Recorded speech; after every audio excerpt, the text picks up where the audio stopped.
麹ローストビーフを作っていきます。このお肉は牛の内ももでございます。3キロです。ざっと油気を少し取って筋を取って掃除をします。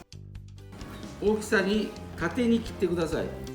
調味料を説明いたします。塩はだいたい 500g に対して7g、 麹パウダー 10g、 これは麹をミキサーにかけたものでパウダーになっております。それと香り付けに今回は 10g の粉山椒を合わします。これを軽く混ぜていただきます。まぶしていきます。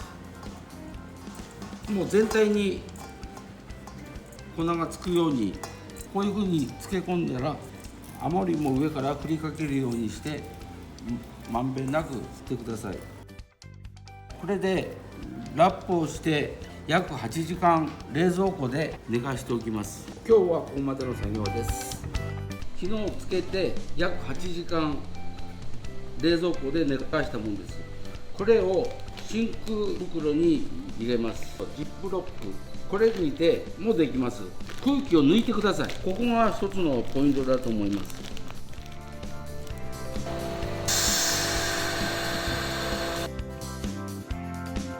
設定してあります。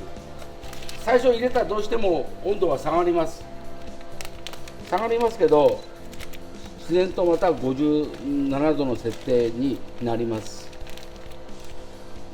こういうふうにして入れて57度で、この大きさで90分で出来上がります。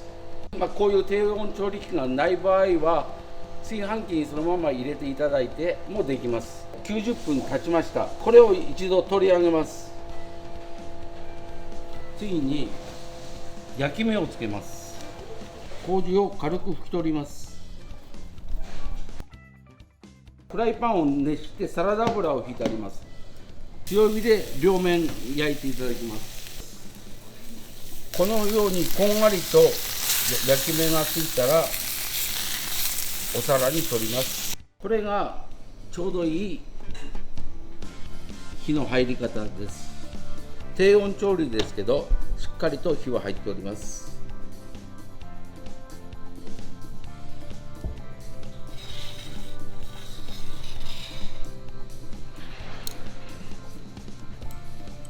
麹ローストビーフの出来上がりです。